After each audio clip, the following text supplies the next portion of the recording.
have you been up to? I've been riding on a daydream.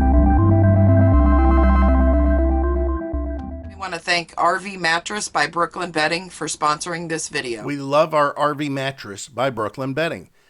We've said it a bunch of times. You guys have been watching us for a while. We started off in an RV. We got a mattress without doing any research other than on the company itself. We should have talked with them because the mattress that we got was just a little bit warmer than we liked. So we had to use one of their biggest bonuses or benefits. The first thing is free shipping. The second was the 120-night sleep trial. That's 4 months to try this thing out. Well, it didn't take us 4 months, and we had to order another one. And this one, this time around, was perfect. It was a really good mattress. It was the right size, and our sleep quality and comfort was immediate. We knew that this was the mattress. So at this point in time, we're thinking, great, we've got a 10-year warranty on a mattress that we loved. We never thought that we were going to go in a different direction with this. What we're flashing up here is that we have a sale that's available to us exclusively, and that's 25% off using the code in the link of rvmattress.com/daydream. You just click that, and then use the code daydream for the mattress purchase to get that 25% off. Well, we brought our mattress with us when we moved into the home and just threw it on an air mattress.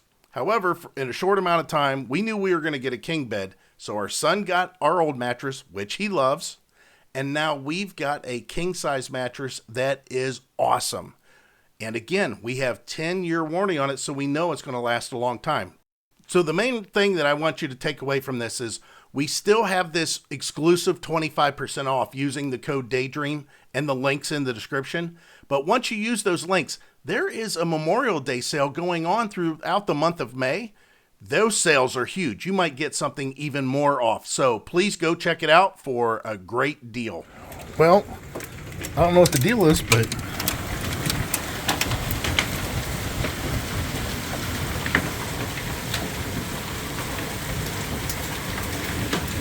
you getting pelted with it? You getting hit by this stuff? You're coming in sideways. Heidi and I have been talking about enclosing the porch. Here's a good reason to do it, other than insulating. But man, this storm's pretty brutal. It's got a lot of lightning with it. Yeah, I didn't know anything about hail though. We didn't see anything on the thing about hail. They just talked about probably about a half an hour worth of rain and lightning. They said there's a lot of lightning, but whew. Funny thing is we have Davy Tree coming tomorrow to give us estimates on the tree, and Progressive coming to give us an estimate, an adjuster to do an estimate on all the rest of the stuff. And here we've got some weird storm action going on here that I honestly, I didn't see anything in the forecast that suggested this. Oh, I should probably put on my muddy boots. Ooh, it's windy. A little windy. Not windy like it was. And I do need to open these windows. Man, I'll tell you. Heidi's right. There's some sort of a smell. Now, this is what I'm going to guess. Do you see these stains down here? We talked about this before. We think that they kept a pet back here. Now, we have already scrubbed all this with bleach, but I think it's too much. Wasn't that a song by Kool and the Gang? No, it's Too Hot. Too hot? Too hot, baby. It's like 66 today. I'm trying this thing out. Son-in-law was kind enough to drop it off. He said that he didn't need it, and it's supposed to work with the Bright Speed that I have to help create a mesh network. But there's a smell in here that I need to run that ion, whatever that thing is. Our son is over in Youngstown at one of his friends' house, and we had a lot of action this morning. You can see maybe a lot of matted down footprints in that. And that's because first our adjuster came out for the insurance company He climbed up on the roof of our house and looked at everything. And you know what? I am glad that we had called them, because I didn't even think about this. They kept on saying over and over again when we were setting up and making the original claim, is there any other damage? I'm like, I don't know how much more damage there could be. I said, our fire pit's destroyed, which, even though it looks very bad and rusty and everything, we just bought that for a couple $100 in, I think it was June. I think we bought it in June. So we have a receipt for it and everything. However, I said, listen, the fence is destroyed and our fire pit, but as far as, the yard and everything, I'm sure it's okay.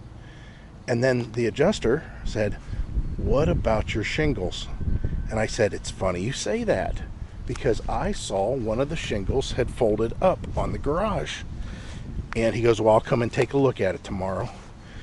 And he did. He came early in the morning. And in the meantime, after I hung up the phone with him yesterday, I got back on the video and I looked and I could see where the wind blew off. And you can see he marked them. The wind blew off 1, 2, 3, 4 shingles. And then he's got other ones that are marked as bad. So there might be something going on there. In the meantime, he took measurements for the fence, because I don't know. I mean, I don't know how they operate and what gets replaced and how it gets replaced, but obviously the fence needs fixed. And then after he left, Davy Tree came by, and Davy Tree did a full-on estimate. So this is what I want you guys to do. I'm going to tell you in this video at some point, but type in at this time, if you can, pause the video, type in what you think it cost for them to just remove all the trees. Just cut them and remove them all and clean up all the loose wood and everything, which is going to require a real loud chipper shredder, I'm sure. But so all the trees that are busted off, snapped off, that need to be removed, they're going to remove them. So tell me what you think that estimate is with tax. So I don't know if that makes a difference. I better go back here and close this fence. But we agreed that we would use them for the removal of the tree. So as soon as we signed, or Heidi signed, immediately he said, okay, we'll be here tomorrow. We're gonna be here tomorrow to take all that away. Okay, let's talk numbers. You guys all guessed, I'm assuming. So just for the tree to be removed with taxes and everything, $6,800. And again, we live in a depressed area of Northeast Ohio as far as the average income of these, of all these people. I don't know what the average income is of this part of the state, but it's not very much. I would have to say it's under 35,000. It's got to, if it's 35, it may be there, but this isn't the average income of this area is not 100, 150, $200,000. The average household income, I think, is probably 33 to 35. So you can imagine $6,800 just for the tree removal. That's a huge hunk of money. And that's what I guess the market value is for this area. So let's say that we get information back from our insurance company and they say, listen, based on your policy and based on what we see for damage and what was taken care of and not taken care of, we're only going to give you $10,000 to cover all of it. Well, $6,800 of it's going to the tree removal. So now I've got to get the roof on the garage, potentially. Again, I don't know what they're going to say there. And the fence, which obviously that needs replaced. I got to get that all done for, with that last bit of money that's left. So I'm out here today because I got to do a little bit of work in the garage. I should be doing a lot of work in the garage, actually. It's a beautiful day. It's still a little chilly for me. I think we will get up to 71. I think tomorrow it might be a little cooler. I can't believe you've already seen it in the clip. Talking with people from the area, you know, they're like, well, this is kind of rare this year, and we got a lot more rain, and I get it. I understand it. I think it's stupid. Personally, I just think it's stupid that we have weather that's just up and down and all over the place. The poor heating and air conditioning portion of our home is just beside itself, because there are times in the morning I get up and turn on or turn up the heat in the house to get it warm in the house, and then later in the day I've got the air conditioning on to keep it cool, and then later in the evening I kind of got to play it, you know, by ear to see how long I need to run the air conditioner to keep the temperature, you know, decent for the night until the next morning. It's just weird.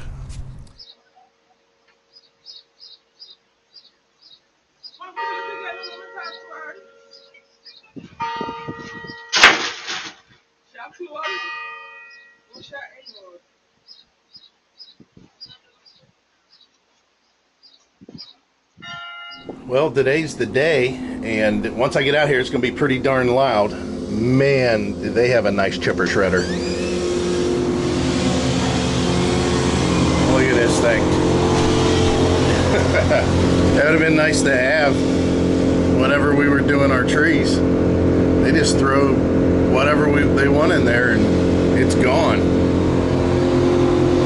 So they got quite a bit of work, that's for sure. A lot more work than I could have ever done. So I don't know how much they're taking. It's kind of hard to tell, because some of the stuff that they're doing is, I mean, I just gotta wait till they get past a certain point. And then to see that guy in that truck? Yeah. I think he's a dude that was originally setting up my,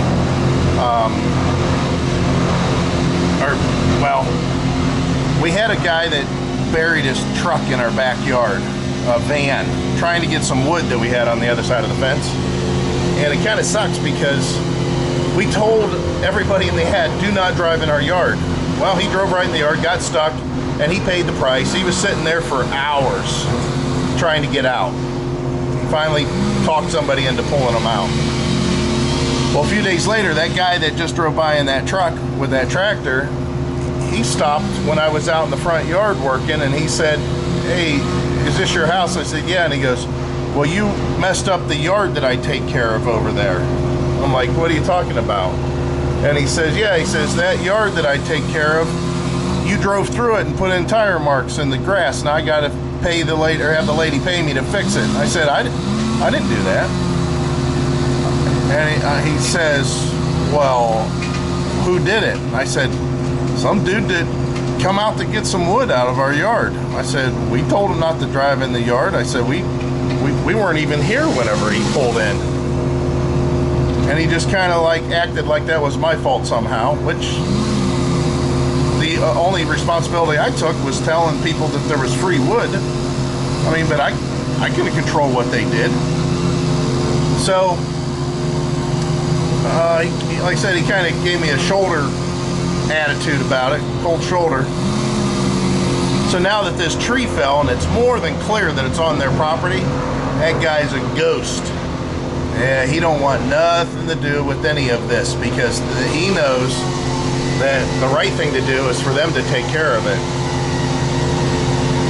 because it's on their property. Good news is, old Davy Tree here says, we're taking what's on your property and that's it. So they'll work on the other side of the fence, make sure that we can, you know, get the fence put back up, but other than that, that's about it. Well, they've got their chipper full, or their chipper box, I guess you could say, full. And they got a lot done out here. It's amazing how much this thing can grab and move. I'm surprised that this much of the fence got busted out. I really didn't think it was going to be like this. That's amazing. We definitely have a lot of fence that needs to be replaced. I'm hoping that they take all those trees there, and you can kind of see the fence line of what needs to be removed yet.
Alright, so here's the aftermath of everything. They're still in the driveway doing cleanup. And they said that there's going to be branches that got pushed into the ground that, you know, they can't dig all that stuff up. They ran over it with that little track hoe. And yeah, man, when they cut this limb right here, boy, it made a noise, I'm going to tell you. It's scary. It's like this whole thing was getting ready to fall. Howdy, YouTube. Checking in with kind of a what you doing thing. Although the sun's out, it's deceiving. It was 37 this morning. We're going to get up to 60, but it takes all day to get there. Oh, I didn't open the garage door. Everybody close their ears. Alexa, open garage door using code.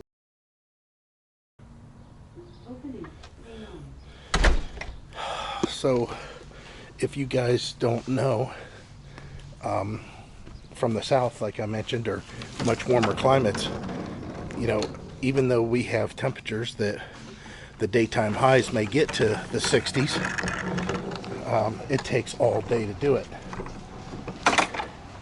Now, we've already push mowed our grass in a lot of places, and I actually mowed here. This is a thing I've got to do a thing on. You guys know what I'm talking about.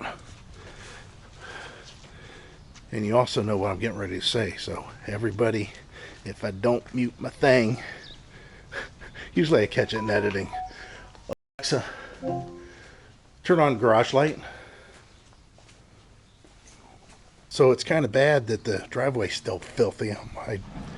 It's not warm enough for me to get the pressure washer out and do a driveway cleaning, but man, does it need it there. Really bad. Also, the mowing needs to be done real bad. I push mowed a lot of this before they came out and did the tree. Of course, the tree hadn't fallen when I push mowed, but the ground is still pretty darn wet back here. On the other side of the fence, it's really wet. So let me tell you about the little Dalai Lemma that we got going on here. Dalai Lama dilemma. When we had the company come out and do a proposal, they were very professional with their proposal. They were very thorough with their proposal. And their proposal said that big cutoff there was going to be removed because that's a branch that fell right here. They also said in a diagram, they drew out a diagram on the proposal, that this branch right here that's in the camera view, that was going to be cut and removed. And you know, I make this line here, but this line goes another 15 feet behind me where the branch was hanging. And then they said they were going to remove this one,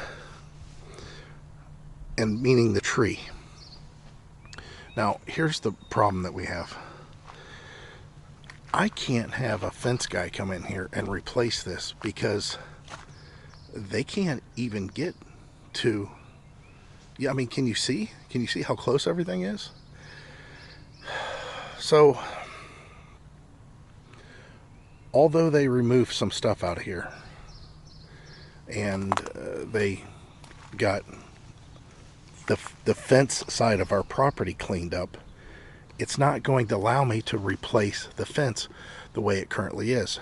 And not only that, but what would you think if I put up all new fence here and then this support right here gave way, rotted off, fell over, blew over, whatever? Are they going to pay for my fence again if this rolls this way? And I know this isn't very, you're not capturing this on camera very well, but this is directly across from me.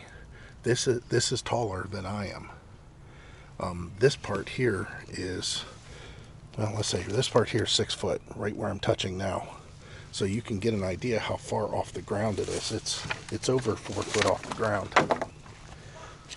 So I got to make sure that this doesn't happen again from the same, from the same tree, the same damage. And I can't, I mean, how are you supposed to put a fence panel? How are you supposed to replace this fence panel right here? If needed, how are they going to redig this hole?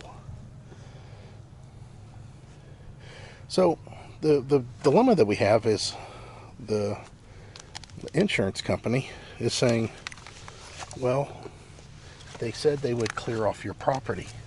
Can you show me pictures to where it's still on your property? Well, then I told them, I seriously doubt they put the fence right on the property line.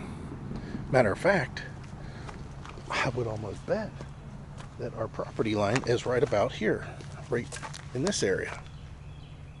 I'd almost bet anything that this is our property line. So at that point, she says, well, do you have a survey or something that shows that? Well, no, I don't have a survey, and I'm not going to pay to have a survey done to show you where my property line is. I mean, look, I'm standing right over here, and you can see this post right there. That's our property line. If you just draw it straight over, our property line is right through here. I mean, it's pretty, I mean, it makes perfect sense. Anyways, again, you see the dilemma. So in the meantime, they didn't give us a ton of money to fix this fence. So I told Heidi, I said, well, I think I'm going to have to do some of the work myself, maybe. I don't know if I can, though. But, I mean, we haven't even got to the point where we had one guy that we showed pictures to, and he said, oh, yeah, I should be able to do it. And he's basically, you know, the dollar amount he's wanting is probably $1,000 more than what they're willing to pay. But I mean, I don't care. It is what it is. I hate saying that, but it just sucks that you pay insurance, you know, for an indefinite period of time, and you would think it'd be hassle-free. Hey, it used to be this way.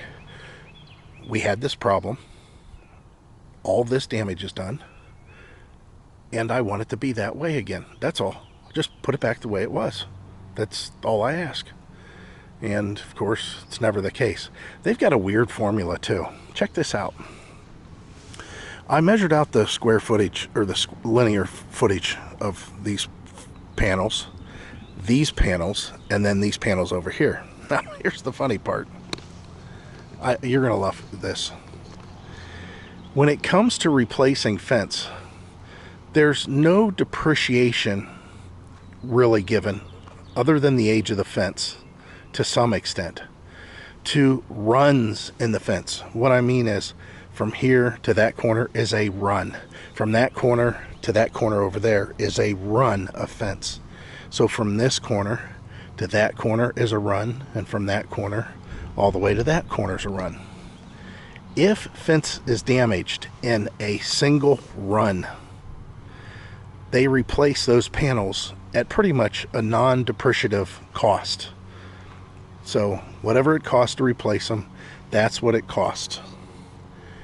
However, if you have a run, a single run, that the entire fence has been destroyed, in that run, which this one has, you only get about half of what it would cost to replace that. That is just the craziest thing I've ever heard, right? So I can't figure out what the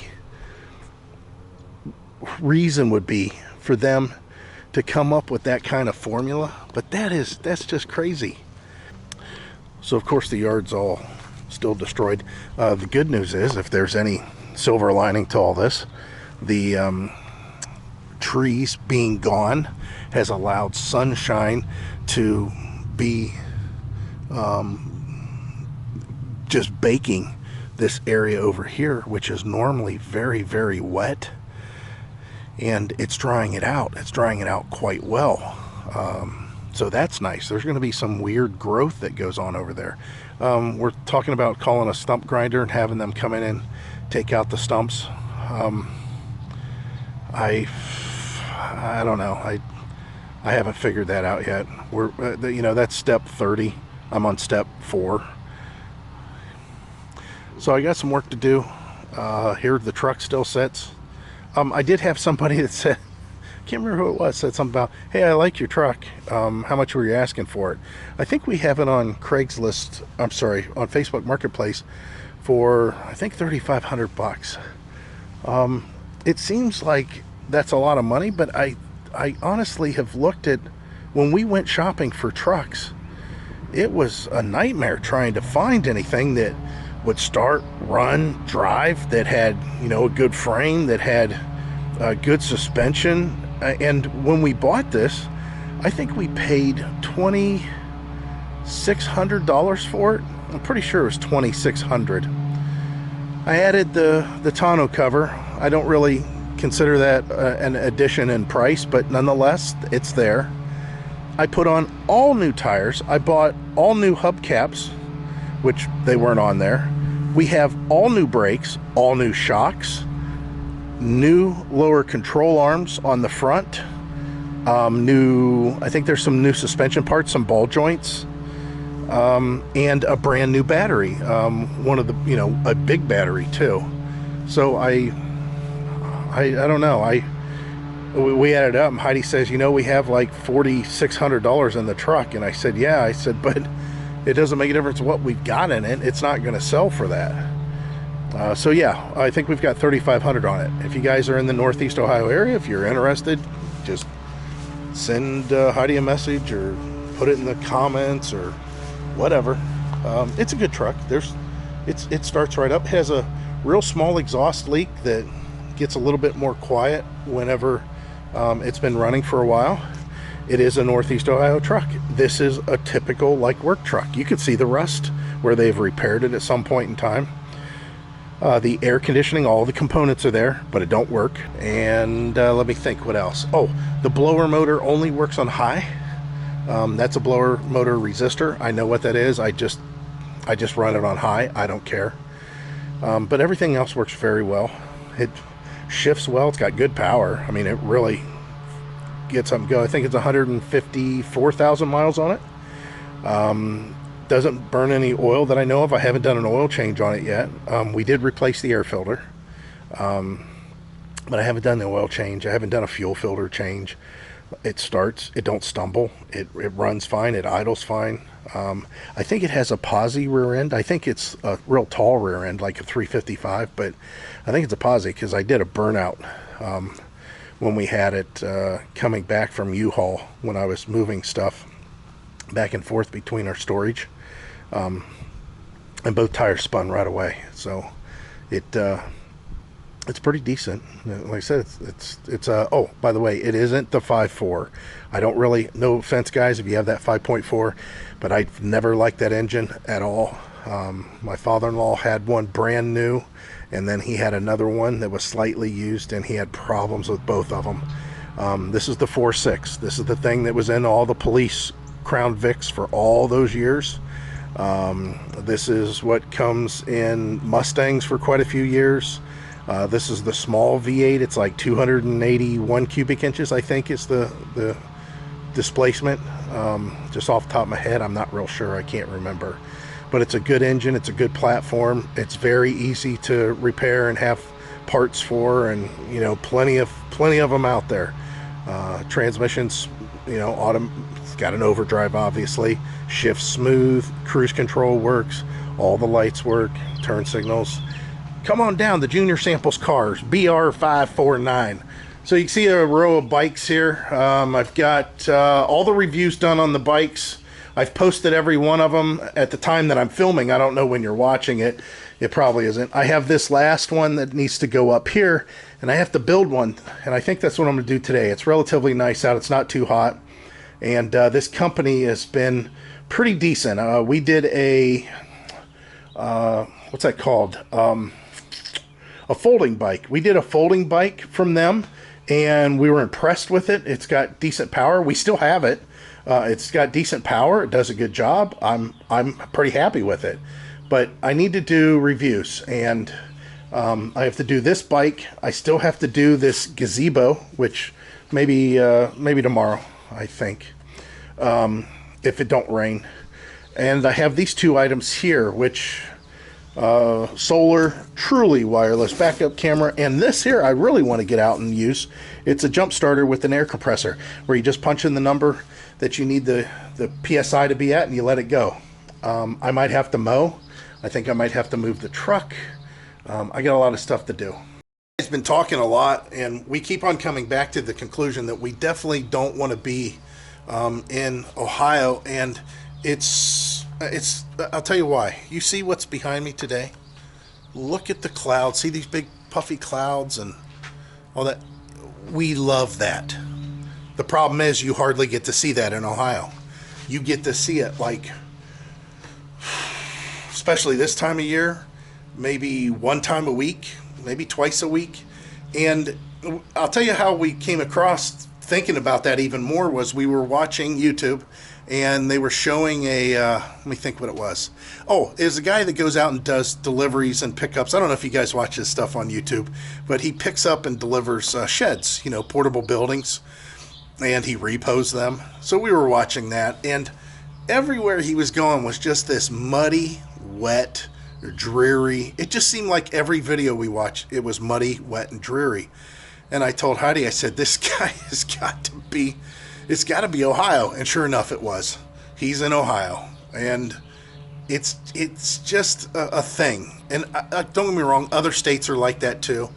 But Heidi and I are both love it outside, love the sunshine. The warmer, the better. Ohio does not fit those bills except for just like 1 month in the whole year, and a couple of the other months you can kind of deal with it.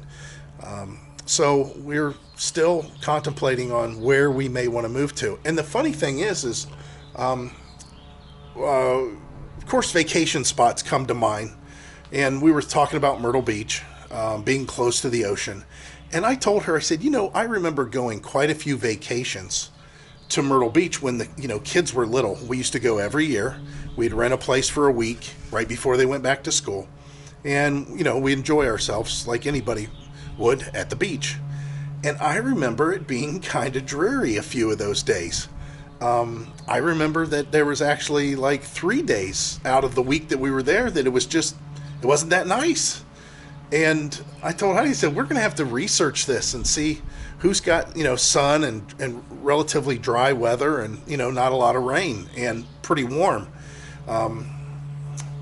I didn't really think about it until we really started talking about we're going to research the area. So you guys, I want you to put in the comments. Now, we don't even go there. Don't even put Yuma, because yes, we loved Yuma. We think that we would have a hard time though. After we were there a month, it just seemed like it was just too dry and dusty. It seemed like that it was always dusty. The dryness, I understand, has to do with the being going out west, but the sun was awesome. I mean, it's sunny. Heidi said, and I'll have to reiterate it, and you guys can double check our math here, said that it was the most sunniest place on earth, meaning that sun shines there the most, with no clouds. And I guess that's true. And that time that we were out there, it was nice. It was very delightful. It was in the summer. We had like 4 days that was 114 to 117, 18 degrees. Little on the hot side, no doubt about it. But the fact that it was sunny every day, we knew that all we had to do was just protect ourselves from the sun. Obviously, you are not going to find that in, let's say, Arkansas or Georgia or Tennessee. So I'm just trying to find somewhere that's south of us here in Ohio that preferably be near a water feature, meaning huge lakes of some kind, and or the beach, obviously close to the beach, and has a relatively long summer with lots of sunshine. Just I don't count those storms that come in the middle of the day like Florida has, 5 o'clock or whatever, the storm comes and it rains and pours and lightnings, and then the storm leaves, and then all of a sudden, and I don't even say 5 o'clock, it's usually like an afternoon thing, and then the sun comes out and it dries everything up, and it's not, you can't even tell a storm happened. I'm not counting that. Those don't count. I'm talking about whenever you have a pattern that is just cloudy and dreary for 4 days out of the week straight, more than once a month. It's just horrible. I understand that we need rain, we need clouds, and we need all that for stuff to grow and be green and lush, but man, I don't care. I wouldn't mind having my grass a little bit more brown, to have a little bit more sun and a little bit damp. Now, you're getting the brunt of me complaining about Ohio and how wet it's been, but just to play devil advocates for Ohio, last month was the wettest month in recorded history for 100 and whatever years for this area. It was the wettest month. And not only that, but at time of filming, I think it was 2 days ago, Ohio has had the most tornado outbreaks in the entire country as of time of filming now, which is April, whatever. It's the middle of April.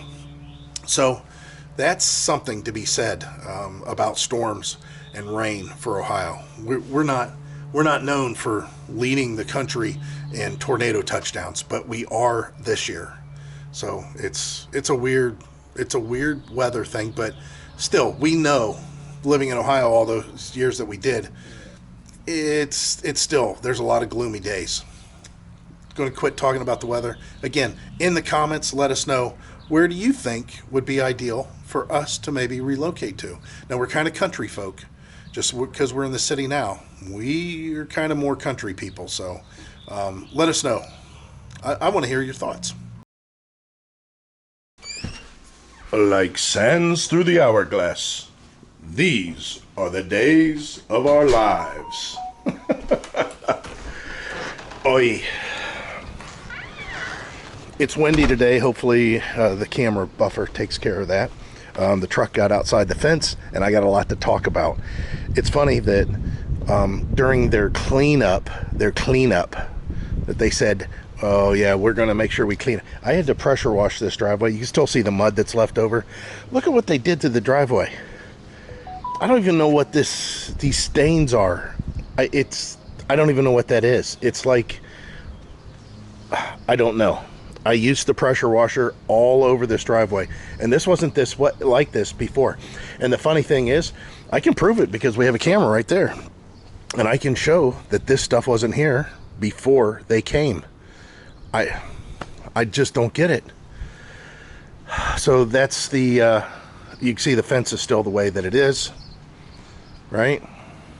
Yeah. Let me yell at the machine so everybody close their ears. Turn on garage light. So I got the review captured for this. I haven't posted it yet. This is a pretty decent bike. I gotta take it for a ride again.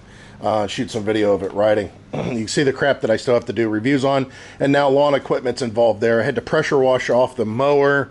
I had to edge the lawn, or the driveway. I edged it the other day. Of course, I mowed the lawn. So let me talk. Let me rant. You guys are gonna love this. People just don't want to work anymore. I have never worked so hard in my life to get people to work and just do the job that they say they want to do.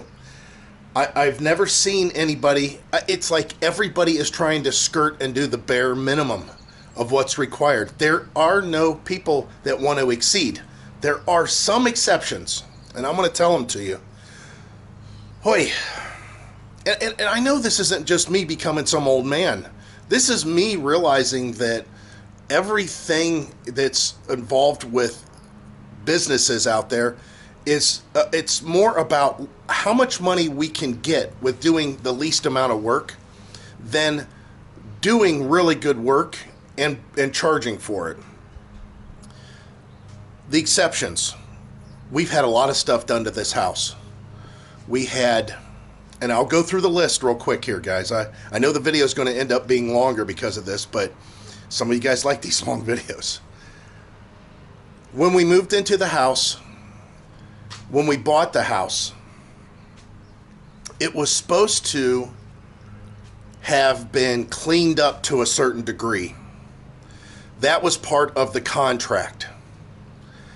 Because they couldn't get their end of the contract fulfilled, their obligations fulfilled, and removing the stuff that we said we want removed before we move in, over a period of time, it just wore us down to the point where we said, listen, screw it, I get it. You apparently just want your money for this quick flip, and you can't get the job done that's in the contract. You can't get it done. I understand fully now. So we want in this house, and if we want it to happen, we're going to have to make it happen. So leave all the crap and just get the guy that's residing here out. We'll have to do it. So that's what happened. So there was the first thing. This is somebody who wants to play, I'm a big time house person and I buy properties and sell them, and that's what I do for a living. And they want to get those big commissions but they don't want to do the work that's involved, even when it's contracted. That should have been our first indication of how things are going to go. And you know, I'm saying this is just on home ownership level. I know there's other stuff that goes on like this out there in the world. And the funny part is the old guy in me is to the point where I don't care what I say to these people anymore. I don't care how I say it. I don't care how it comes across. I'm not there to impress them. And they need to hear that stuff. So then we move in. When we get here, it's a lot of work. And we get dumpsters or roll-offs dropped off here. And even the roll-off situation was pretty straightforward. I mean, you pay for it. It gets dropped off when you pay, you pay for it when they drop it. And then you call them up and they come get it. That seemed to be okay. That wasn't too bad. Not great, but that wasn't too bad. Now we're moving into working on the house and getting stuff done. We have a trash pile that's in the back of our property, and we had all that poison ivy that was on the wall of the outside brick wall of the home. And we contact somebody and say, listen, we want to know if you can take all these trash bags that are remaining on our front porch. We want to know what you'll charge to take all this ivy down off the side of our house. And we want to know how much you'll charge to take all the scrap wood that's on the other side of the fence. They give us a price. We say, do it. Absolutely do it. So they came out, and still to this day, let's go look at that. You still see there's ivy there. There's still ivy up there. There's ivy up in that area there. Nonetheless, they didn't do it. Sorry again for the wind. So now that we have that, I thought, well, at least they'll get all the wood on the other side of the fence. No, they just never showed back up again. Now, we didn't pay them for that, but they never showed back up again to do the job that they said, yeah, we'll do that. So then we pay another company to come out and take that wood from the other side of the fence. And during the time that they're doing it, they decided that they didn't want to necessarily take all the wood that they just gave us a very high estimate for, but we wanted it gone. We were tired of it. It was causing so much problems. The neighbor that's over here, that's apparently her mom's house, I think. She came over to our fence here and said, hey, you guys need to clean up all that wood back there. I said, hey, lady, we just moved in and we're doing everything we can. That's like item number 62 on the list, and we're working on it. And come to find out that woman don't even mow her lawn but like twice a year. And she's giving us crap about that wood. Nonetheless, these people came out. Finally, we had somebody come out and said they'll do the take it away. And then whenever they were cleaning it up, there was a couple of boards that were kind of stuck to the ground. And they didn't even want to pull them up out of the ground. So Heidi ran up here, and I don't think we had a shovel then. We had a rake, and she got the rake out, and she kind of pulled them up out of the ground that they were stuck in so they would take them. All right. That kind of sucked. Then we had a good experience with the window installers. Those guys told us exactly what they were going to do. They came out when they said they were going to. They did an exceptional job. Everything was flawless. All right, there we go.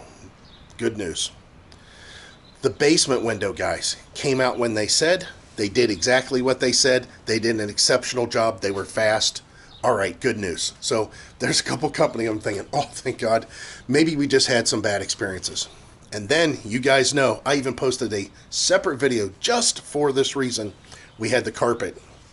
And that whole carpet Empire Today thing was a total nightmare. Just not doing a good job. And still wanting to charge top dollar for it. Oh, and we had all those trees removed, which turned out to be a nightmare. If you guys remember that, The tree guy couldn't haul away all the trees, even though that was what he quoted on the price. He said that he was going to not only cut the trees, but he was going to remove them all. That didn't happen because they wouldn't fit in his truck. They wouldn't fit on your truck for the first load. Come back and get another load. I mean, well, anyways, again, this is what I'm saying. People want to get the most amount of money with the least amount of work. Then he was to haul away a bunch of concrete, that same guy. And his truck, he said, oh, I can't put any more in my truck, but we can put it on your truck. If you want to take a load, follow me. I'm thinking, well, to get this stuff off the property, sure. So he charged me less for me to use my truck to haul this stuff away. Hey, now we get into the front porch steps, and we get this kid that comes out, and I have to give him a jackhammer to have him bust up the concrete steps that are there. Then he doesn't take away all the debris, all the bricks and everything he breaks up. That was part of the, price was the cleanup. We had to pay for another roll-off to get rid of all that stuff. And I've had to go and redo those steps in a couple places, and they're still not built correctly. Still charged me. Not only they charged me, but he charged me almost double what the original estimate was because we had made an addition to help him. This is the funny part. He said, I can't make the steps the way that I gave you a quote on because I don't want to tear up all this concrete anymore. I tore up enough. I don't want to tear up any more. For whatever reason, he was tired of breaking up the concrete. He wanted to start building. So I said, well, in that case, just go out a little bit further with the landing of the steps and then start the steps from there. He goes, I can do that. And then he basically doubled his estimate because of that. All right, that was just stupid. That was dumb. So now we've had other things that have come around, such as our insurance. And you see the tree situation. And I just talked about all that. We're getting small. Well, I got a call yesterday from Davey Tree after I shot that. I'm sorry. I got a call yesterday from the insurance company after I shot that video that you guys just watched, and she came up with, well, we can't pay any more. We are only authorized to do chop and drop, which I never heard that term until right then. It's funny how all of a sudden these rules and company policies and everything come into place that, it's just like they pull it out of the air. But nonetheless, I said, I don't want you to pay anymore. I said, doesn't it bother you that you just paid out $6,800 to have a projected job that was on paper to be done and they didn't do it? I said, I don't get it. And she says, so you're telling me that they didn't remove the tree? I said, no. She goes, so can you send me a picture of the tree still on your property? And I said, no, there's no tree on this side of the fence, and I don't know exactly where the property line is, but the next step to repairing this problem is fixing the fence, and it can't be done. I said, do you see his projection, his proposal that we signed, that he said he was going to do? And she said, yeah. And I said, do you see the word crane? And she goes, yeah. And I said, he never used a crane. I said, do you see the 3 lines that he drew and saying that those were going to be removed? And she goes, yeah. And I said, 2 lines have been removed. That 1 line still remains. She goes, well, is it on your property? I said, it doesn't make a difference. His proposal said he was going to remove that because when he was talking to us, he told us that we need to be able to maintain that side of the fence. And we agreed.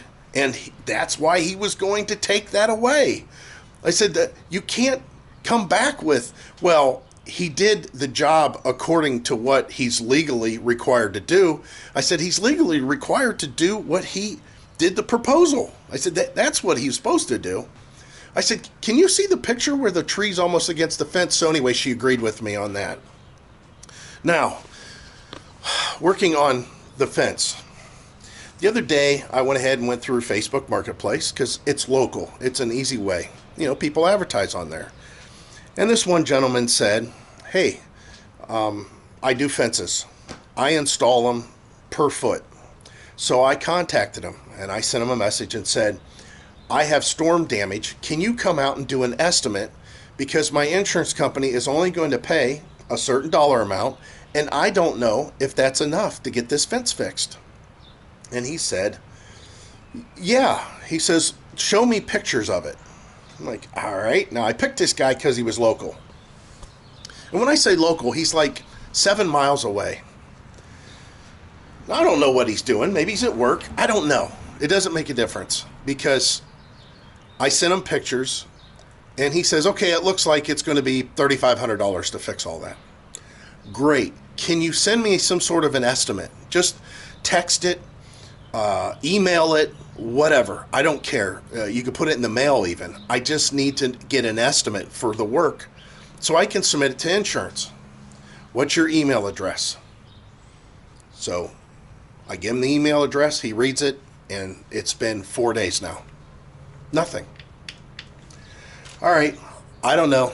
Maybe he's busy. I don't know. I don't understand why somebody would advertise that they do work and they would actually interact with you, and you spend, I don't know, 45 minutes going back and forth trying to make sure that you give them the information that they need, and then they just disappear on you.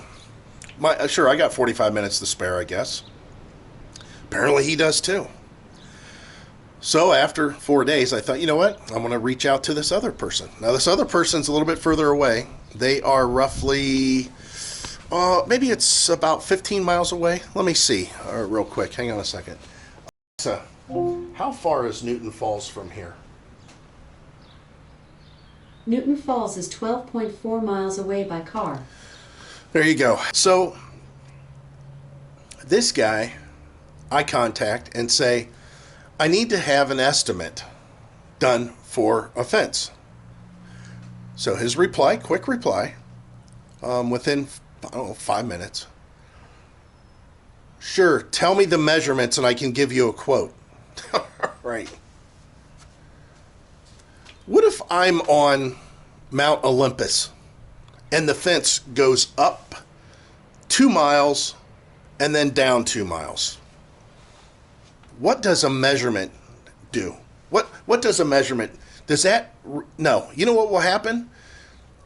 If I give him measurements and say, this is the amount of fence that I need done, this guy will show up and go, oh no, man, you didn't say nothing about that tree and how hard the ground was, and there's rocks here and there's stumps here, and I can't get my post hole digger in here, and you didn't say that the old posts were concreted in. I could see 60 different reasons why at that point he would have a problem with it. He would come up with some crazy reason to want to charge more money.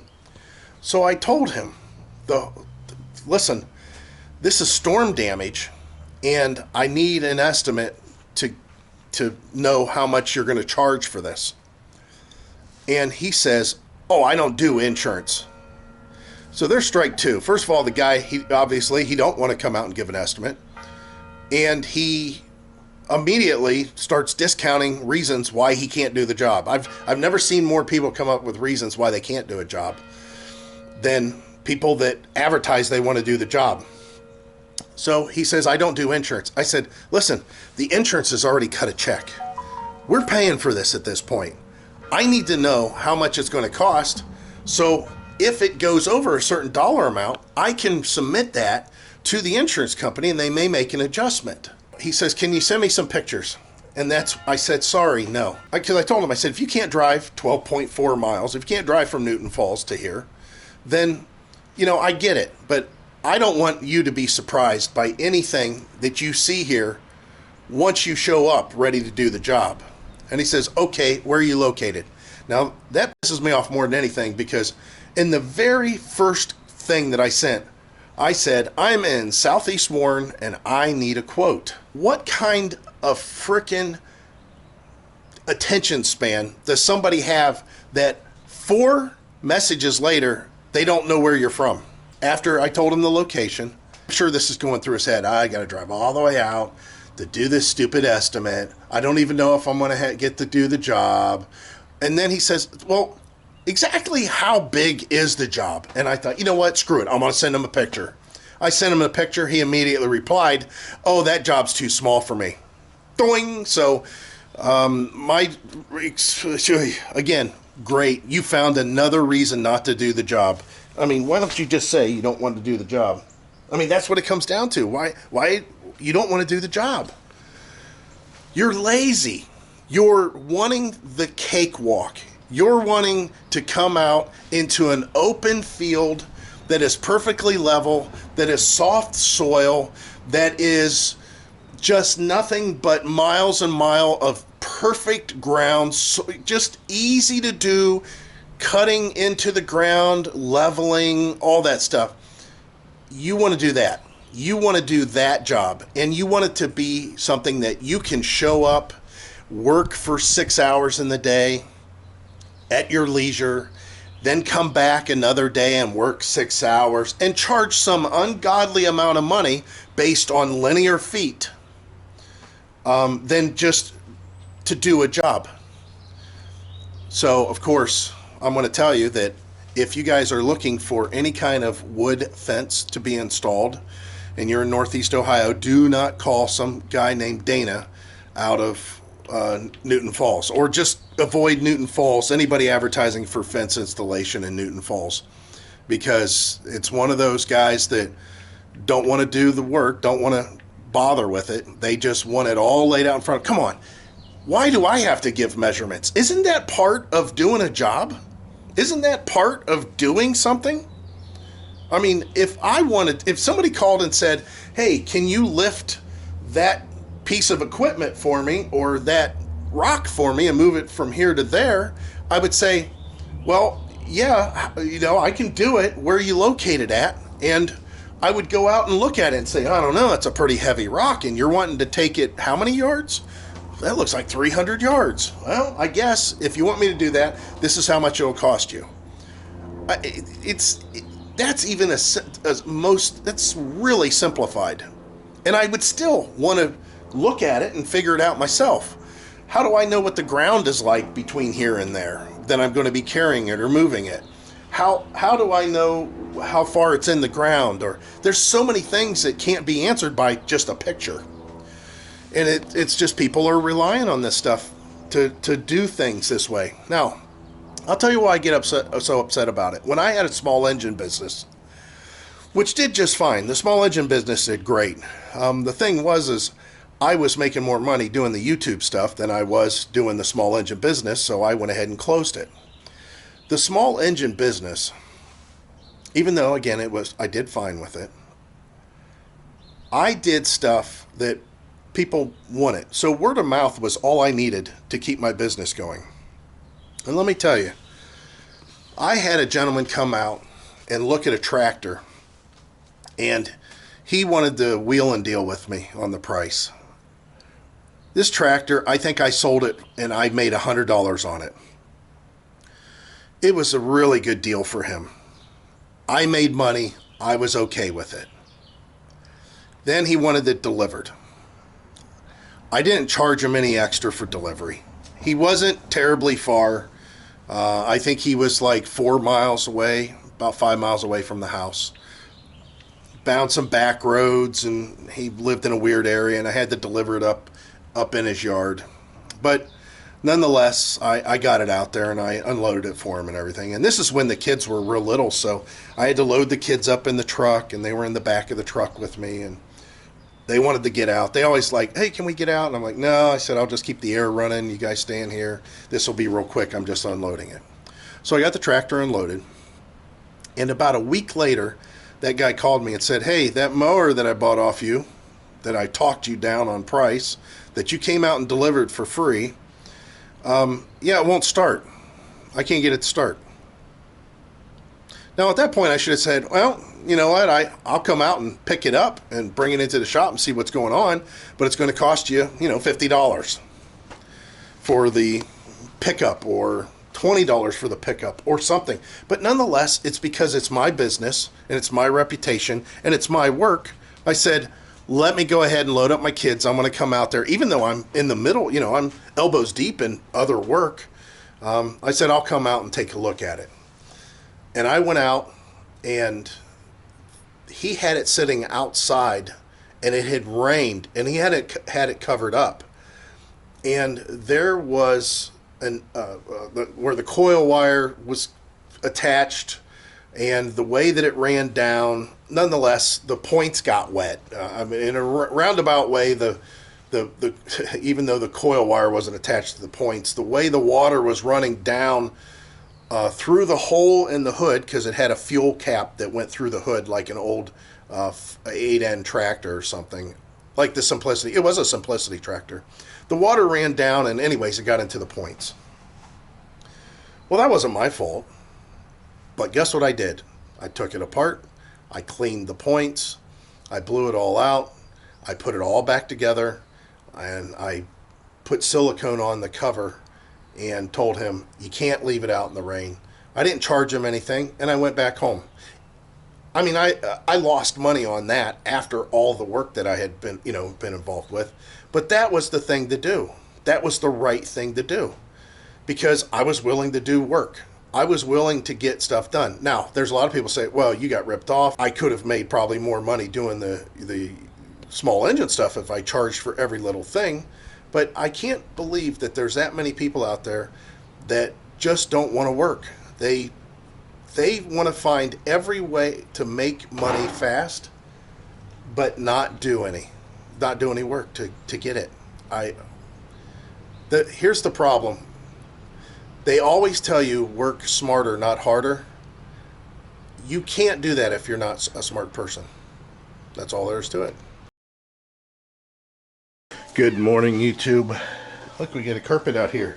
I think our daughter gave it to our son to use, and this is like the perfect place for it, but I don't know if we'll continue to keep it here. So let's give you an update since last we talked. First of all, I'm going to turn off my beeping phone because I'm not wanting to deal with that at all. All right, so I see I got email that I have to read. So last we spoke, I was complaining quite a bit. Look, Heidi, I gave her flowers and she just threw them away. Just trampled on my heart, just throwing my flowers away. I'm kidding. They were getting old, and I told her, I said, just throw them out in the yard. I said, I can mow over them. So maybe they'll grow. So, what has happened? Well, as I mentioned, I wasn't very satisfied with what was going on with a couple of things. Basically, our insurance company and Davy Tree. I'll mention the name now because they are more than willing to try to make everything right. The district manager came out. His name's Jeff Clark. Really nice guy. He came out and said, listen, I'm going to come out within just a couple days and either bring a crew or another guy or something, and we'll see if we can get this off the fence for you. And that's exactly what they did. I mean, great job. Great job. So now this is all opened up, and I'm going to clear this off just so for my own record. This is our property line here, or yeah, maybe I'll put a little flag in there or something. This soil's really there we go.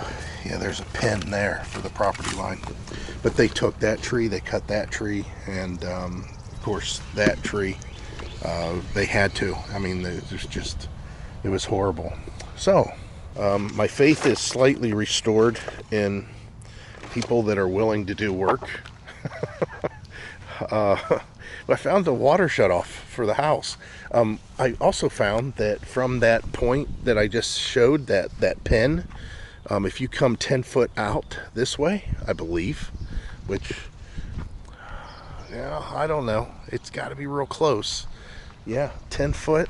There's an easement. There is a 10-foot easement here that goes to the street. And it has to do with, I'm sure, the water. Because the sewer, there's a 10-foot easement that goes to the street a couple houses over. That's where they were working whenever the sewer had backed up, or I should say the water backed up, the storm water backed up in our basement. So that was nice. We got on the maps and we were trying to locate the owner of the house, which, Heidi, it's kind of a weird situation. The gentleman that owns the house, or the name that's on the house, I don't know if he's still living or not. And his last name isn't the same last name as what is the property owner right here, this one lot. But that doesn't mean that it's not the same people, because the person that owns this little lot, she lives with the last name of the person that owns the house.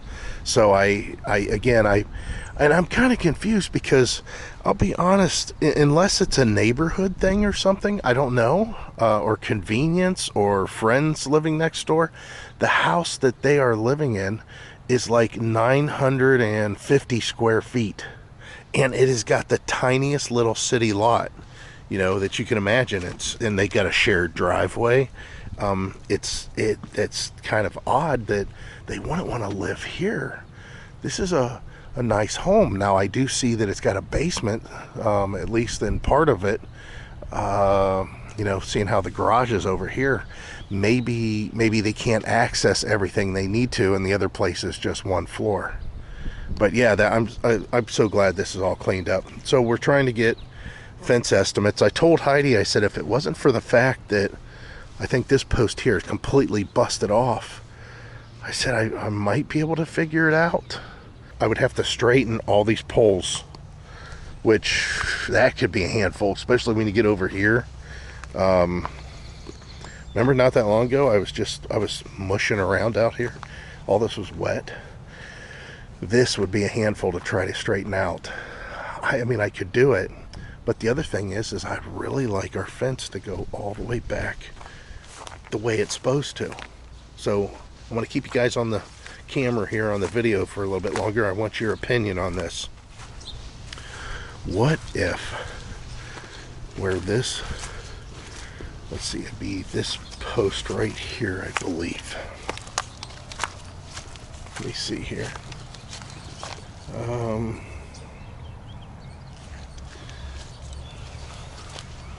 No, it'd be this one here. What if from this post here I went straight, and it's going to put me right into that tree? So this fence post would come back a little bit, and then when we got to the tree where the next fence post would be, what if we put something and something and made it jog, made a like this, and then continue straight all the way back to the corner where it's supposed to be at? What do you think about that? Think that would work? And again, our property is right at the base, right there. I don't know if you can see it. It's hard for me to do this on the camera, but you see where that light colored spray paint is? Right about there. So we could put the fence, you know, a foot this side of that and a foot this way of that, and then continue across the way it was. I don't know. I think we could do that. I think that would be pretty decent. We'll see. Alright, so I've got work to do today. I've got to do some reviews. I hope you guys aren't getting tired of the reviews. I have a whole bunch of subscribers that are now subscribed because of our reviews, and I got more coming. It's a handful sometimes. I'm going to tell you that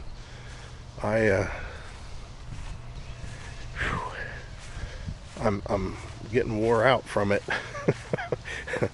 But I'm not saying anything about it compared to Heidi and her work.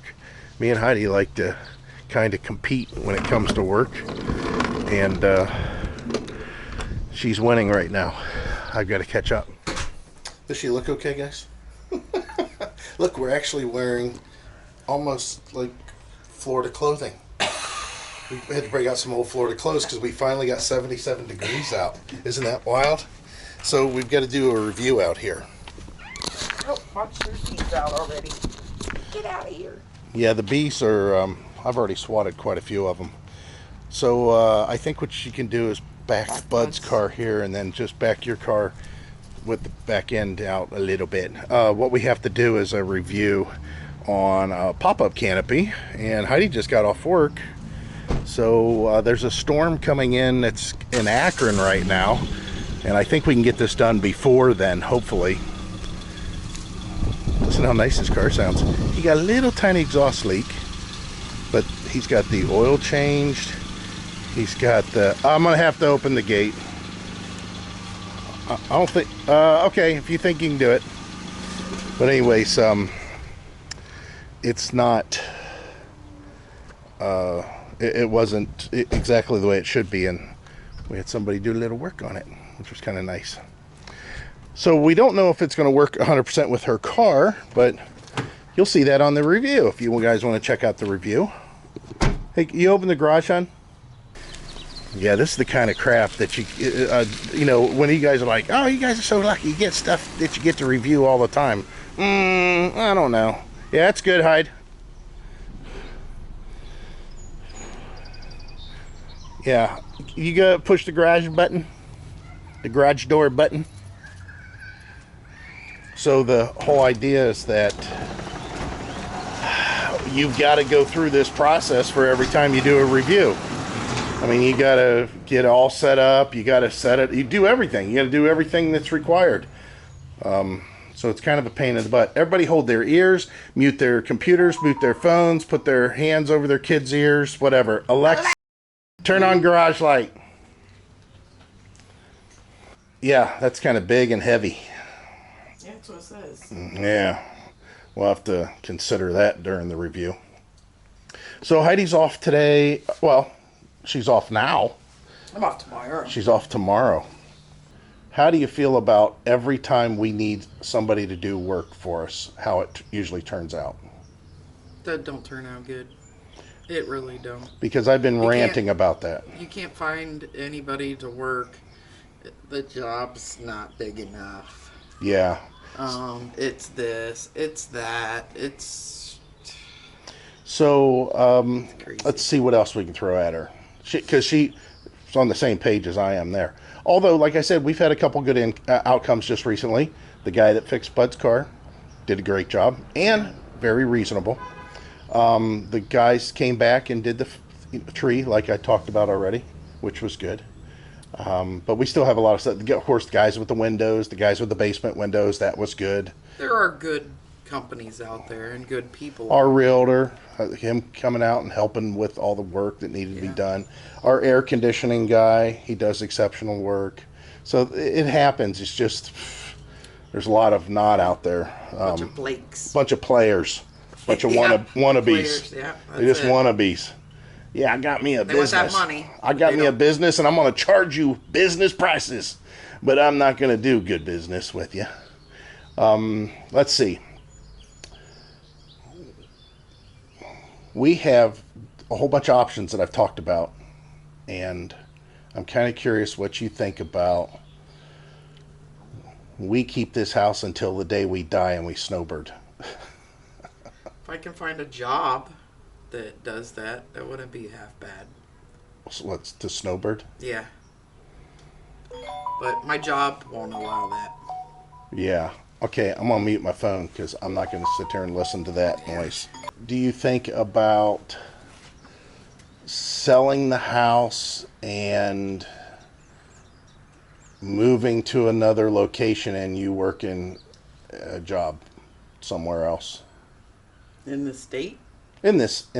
In this area? Okay, let's try that first. Honestly, I don't want to move to another down the street.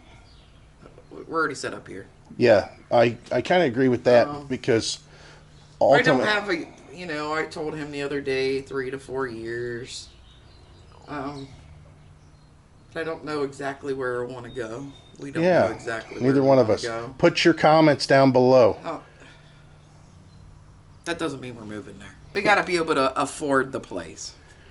Yeah, so Can't move down to the Keys because we can't afford it. let's say we go to a place and we move into a mobile home park.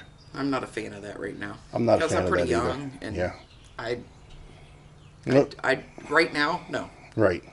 Most of the people that we encounter in mobile home parks, at least our experience we had, like in Vero Beach, they were elderly. There was nobody that was even close to our age. Even though it's 55 plus, that park was 70 plus. Yeah. So no offense. yeah, there's nothing wrong with that. We're just not there yet. We're not there yet. Yeah, that's too big of an age gap. Yeah, I don't get me wrong, we have friends that we get along with just fine and converse with that's in their 70s. Yeah. But you got to figure our parents are on the high, they're in the Heidi's mom's over 80, my parents are on the just under 80. So it's getting kind of close to that age group that Talk about whenever you start hanging out with people that are older than you start acting like them. yeah. Which No we're, offense. Which we're already doing that already. Well, yeah, because of my work, all I get done doing is work, sleep, work, sleep. So, what do you think about us? See, we got kind of a weird issue with, we've never really figured it out. I guess we could take a pretty good guess. What's it cost for us to live in this house? Let's say we're not in the house. Well, it's pretty cheap for us to And live here because we don't have a mortgage. Okay, so what I'm saying is, we go move to X state, and we're staying there, and we still own this house. How much do you think it costs to keep the house? No, probably $300-400 a month probably $400 on the high end. Really? Well, you got insurance, you got taxes, you got electric, you got gas. Yeah, but I would think those things should drop considerably if you're not in there.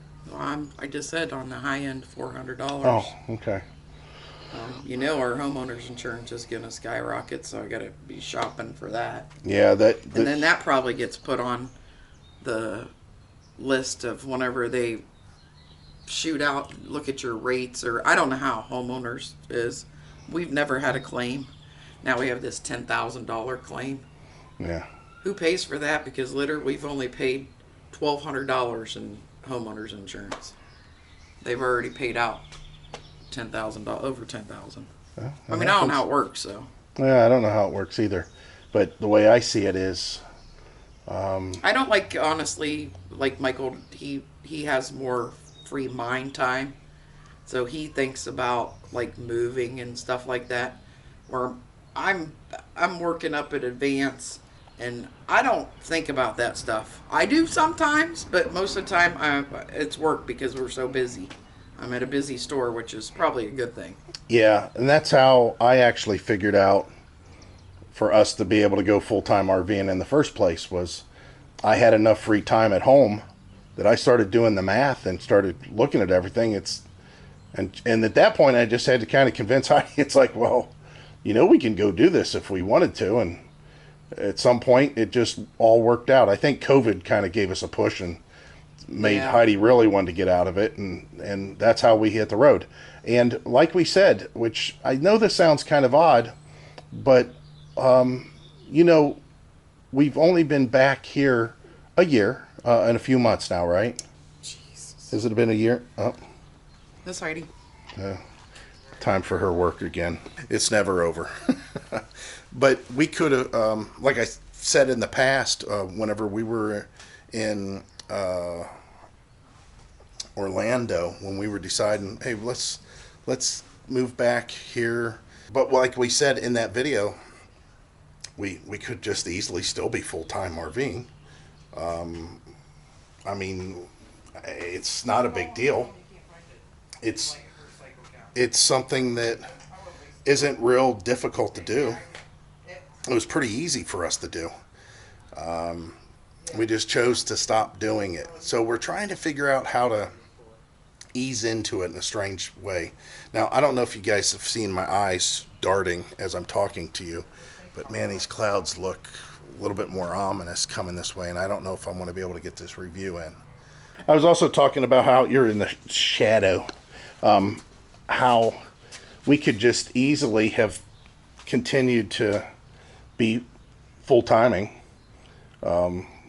Nothing drastic was going on there. I don't think we want to full-time again unless it was for us to figure out where we may want to move to. And that's really difficult to do. We're kind of caught in a lot of ways. I was actually talking about the mobile home parks. The only way I would full-time is if I traveled with Advance Auto Parts. Yeah, That is the only way. I don't think that they even have something No. like that. Yeah. I mean, they probably don't. I mean, That'd be kind of cool, wouldn't it? I would like to go fix stores that are get some. But getting staff is not like it used to be, but that's my dream in my head. I've never asked about it because there's right now I'm trying to do what I got up here. I don't even know if they. But here's the problem with that. Not all Advanced Auto Parts stores are in an area that you RV at. Right. So they would say, hey, you know what? We would like you to travel. And so the first place we need you to go, we realize it's January 3rd, is Minnesota. Right up near the Canadian border. Anyway, that's just a thought. And obviously, do you really think that we go to Minnesota in the snow in an RV? Well, No. that's what I'm saying. If we decided we're going to RV full time and travel based on what Advance says, at some point they may whip that out and say you need to go here. Yeah, but that isn't going to happen. Yeah, that's not going to happen. We don't know what we're doing on that aspect right at the moment. Yeah, it's like the problem that we run into here, and we have this discussion all the time, is how far do we work? You know, the house is livable. We can live in the house. Other people can live in the house. Right. There's nothing stopping people from living in this house the way it is. So now why would we get an estimate for a roof? Right. So, I mean, it's a good idea. Right. And if we were to stay here for the next 30 years, I understand it entirely. But it's a good selling point. That's the only reason we do the roof. But like certain stuff, you know, why would I level this concrete? Why would we take the time to move the fence out further with the gate being wider and make the driveway wider and put gravel in? I mean, there's so many things. So I mean, there are some things that we just got to remember the location and how long we're going to live here, and I mean, I think that's the big question, though. How long we're going to live here? Right. Yeah. But, I mean, like the bathroom, it still needs redone. Yes, right. Downstairs needs redone. Well, I don't care about the basement as much as the living space upstairs. Well, the It's basement better. downstairs, though, could be a good living space. It could, but for somebody else. Well, it could be for a nice living space for us. We're not living there and somebody living upstairs. I ain't saying nobody's Oh. living upstairs. I'm just saying you're that talking like it would be nice that downstairs we make in a basement watching movies. We make upstairs Right. the place that people see when they come through the door, Right. and we make the downstairs the place where we're lounging. Well, I think this year one of the things we need to tackle is that porch. And we got windows, and we need to put a floor in there, and so we can move the freezer out here, put some curtains up. Okay, so what she's talking about is when she says freezer out here, she's not meaning in the garage. And what she means about replacing the floor, she's not talking about the floor is broken and it needs replaced.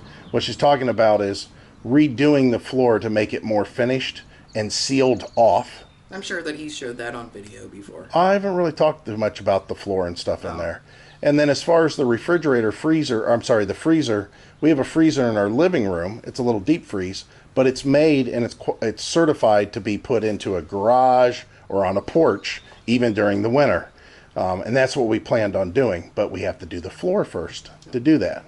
The other thing we wanted to do is get some nice front porch furniture, but we've got animals that are climbing on our stuff every night. I have no idea how that cat missed that thing. I don't understand that. We But- might have to get plastic covers for the furniture. Yeah. when we're not out there, but then we have to deal with that. Yeah, putting it. Oh, hey, you forgot to put the cover on. You know, that kind of deal. Whenever you have cats, keep your cats in your own property. Yeah, it's Because nobody. what's going to happen is cats are going to start peeing on our porch. And that's going to They're be a gonna problem. Get old, and these aren't neighborhood cats. These are people's cats. Well, the They thing just is, let them loose at night. no. That white one is That- Tim's. Yeah, that cat lives outside full time. Oh well. So does the other one. You shouldn't have a cat that lives outside full time. Well, people This feel is differently about farmland. that. Cat's a wild animal. It needs to be free. Yeah. Anyway, that's probably a losing battle with me, but that's my opinion. Yeah, I don't have a cat, so I don't want yours on my property.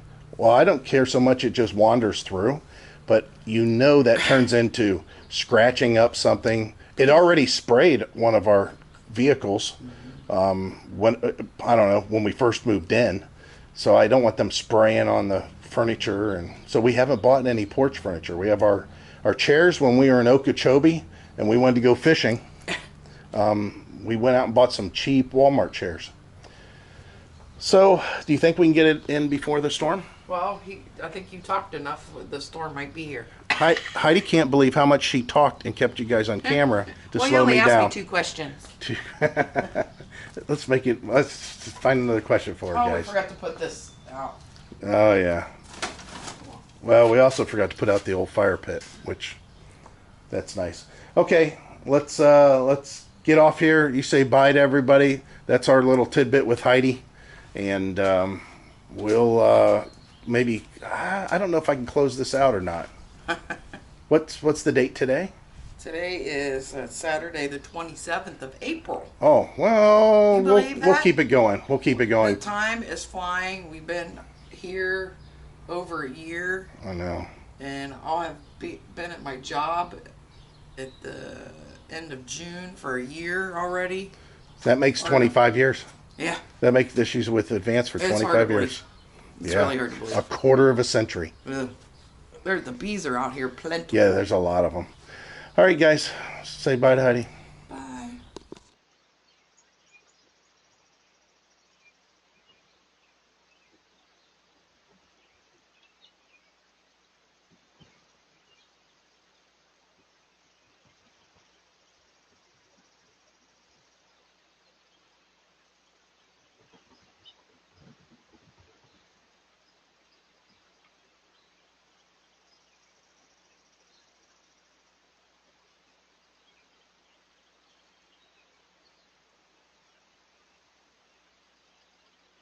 I never show you guys my disaster of an office, and it is a disaster.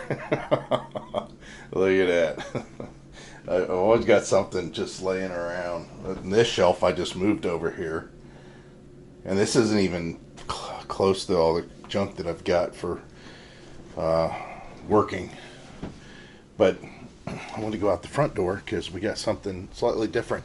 Just ignore this. This has been temporary, and it's funny how something temporary lasts so long.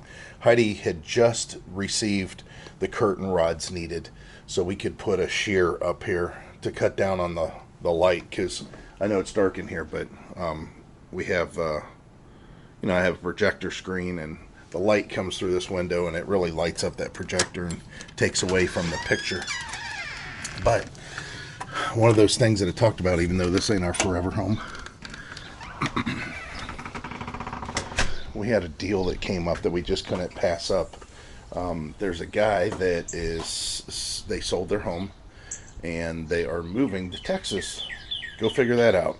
So you could see the chair. They're older. They've been outside, but we got 4 chairs with the covers for $200. I'm like, I can't. We were not going to sit on folding chairs another summer.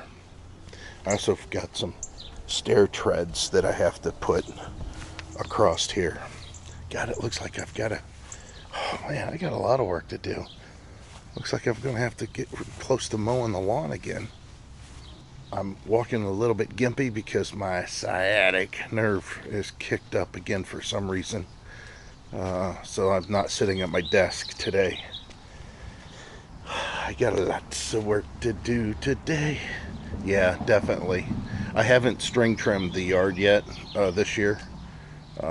except in a couple of spots. And I had the trailer out yesterday to go get that furniture. That was kind of fun. Heidi says, you know, your tags are going to expire next month on the truck and that. So, yeah, Heidi and I just had a review that we did captured with this yesterday. I don't know if you guys have watched that or not. And I think all the reviews have been captured. And the reason I'm coming out here today is I got to clear off our hand cart. And the reason I have to clear off the hand cart is because we have another bicycle coming today. And I want to knock that review out right away. So I don't have anything to capture on film. That's the main thing. Yeah, look how nice it's outside. No baggy, Sully. We are, I mean, it's 9 in the morning and it's 72 already. It's going to be 81 today. It's short-lived. We're not going to have 81, 80, 80. We're going to drop back down to where we're in the 70s and upper 60s for the most part. Which is a little bit more on par for what we get this year, you know, this time of year, I should say. But Heidi and I did that little clip there, and we talked about, you know, trying to get her thoughts on everything. And, you know, off camera then afterwards, I said, what do you think about, you know, what we talked about? Because it's kind of therapeutic to some extent to talk about that stuff on camera. Because it's like we're talking about it in front of our friends. And exactly what I said on the camera I meant was, you know, give us your ideas, give us your thoughts. It doesn't mean we're going to follow them. But, you know, we had a lot of things that we, you know, have go through our heads on a regular basis. And, you know, 2 heads are better than 1, 3 heads are better than 2, so on. It's nice to be able to talk about that and go over those things and, you know, see what other people think about it. Get different opinions, different views. You know, there's a lot of times, I'll be honest, which Heidi hates when I say that, by the way. And I don't know if that's just a segue into me changing what I'm talking about, but it's not like I'm not being honest. It's that I'm being more honest, I guess. It shouldn't be, I'll be honest. It should be, let me be more transparent. And that transparency is, you may put a comment down below, and Heidi and I, there's times we go, I don't know what this person's talking about, but forget it. There's no way that's going to happen. But there's other times that we are hearing, you know, or reading comments that are, oh yeah, that seems about right. That's kind of probably the direction we're going to go. And then there's sometimes we read comments that are on the other end of the spectrum of, wow, I never thought about that. You know, maybe we should think about that. So I always, whenever I used to have my brainstorming sessions with my team, whenever we used to have, ooh, I've got something in the garage here.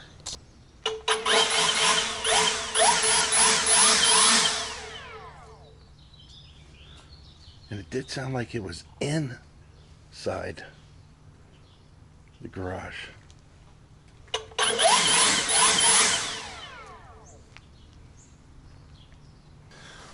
I don't know.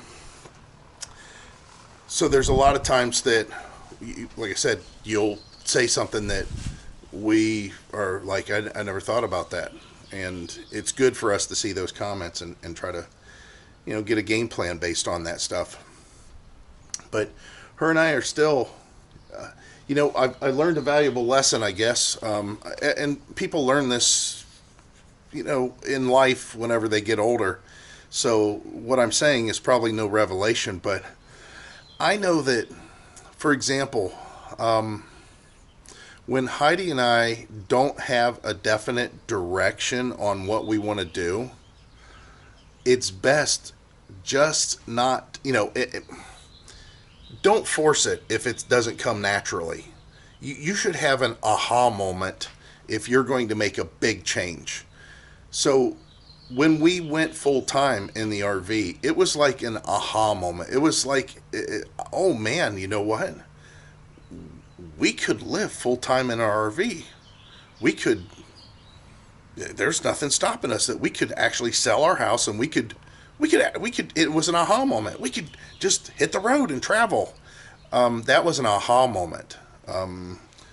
Whenever I was working in an office, day after day, week after week, and I was doing work from home. And at some point, it's like, I could work from home. I don't have to drive to an office and depend on whoever it is that's paying my check.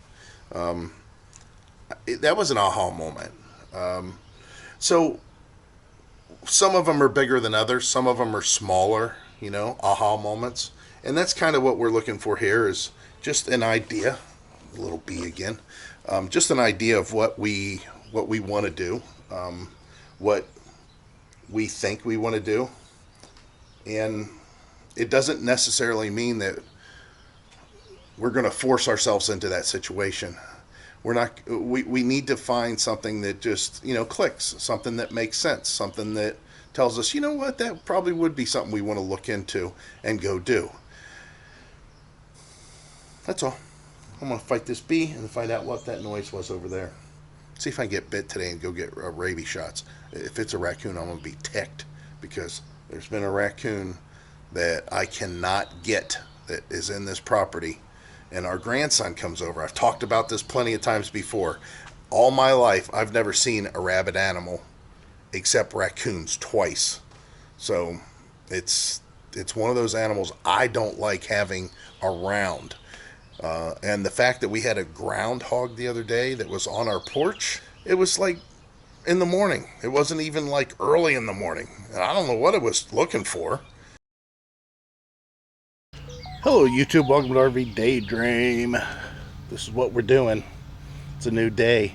Mowed the yard just a couple days ago, and man, is it growing fast. Really, really fast. I've got a review coming out on this bicycle. I don't know when. Maybe I'll edit that today. I just posted a couple other, well, one hasn't gone live yet, but I just posted a couple other videos. The mowers are going in the background. You can hear all kinds of stuff, and I'm staying up to date. I'm staying current. I only have, let's see, one more video I have to post. Two more videos I have to post, and one of them's kind of integration. Three of them, sorry. I have another integration that be done because of what today is. As you're watching this, I have no idea what it is, but as I'm filming this, it's May 1st. Look at all the pollen. We're having a problem here in this area with pollen. It's really bad. I'll show you the truck. It rained and then it puddled, and that's all pollen. Look at it. I remember our neighbor where we used to live when I was in high school. They were real big on bee pollen. Sorry, bee pollen, not tree pollen. I am not turning on the light, so you guys do not have to worry about that. What I'm coming in here to do is we bought extra filters before we got our filtration system, the Blue Technology Special. You guys, listen, I know that I do a lot of reviews. Let me turn you around because I want to see the sincerity in my face. I do a lot of reviews, and sometimes you guys are just overwhelmed with that stuff.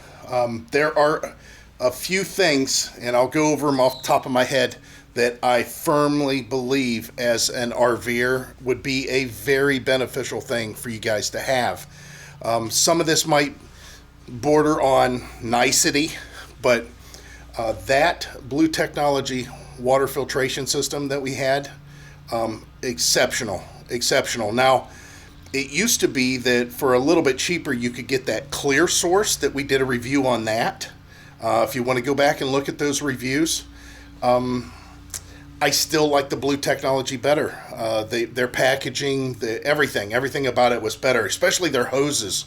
I love that. Once I got addicted to those quick release hoses, that stainless braided, yeah, that's really nice. Let me think what else. The the generator, the Champion generator.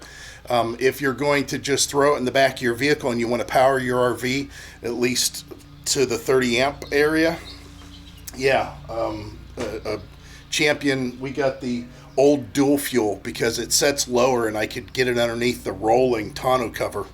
However, if you want to go through the extent that I did, those micro air soft starts that went on the roof of the RV for each air conditioner, and the Honda 2000 generator, and by far, for sure, if you guys are planning on carrying anything whatsoever, Mountain Lock, you definitely need to look at Mountain Lock, and then try to figure out your, storage solution. In my case, I built that generator box and that fuel tank for the box, I guess you could say.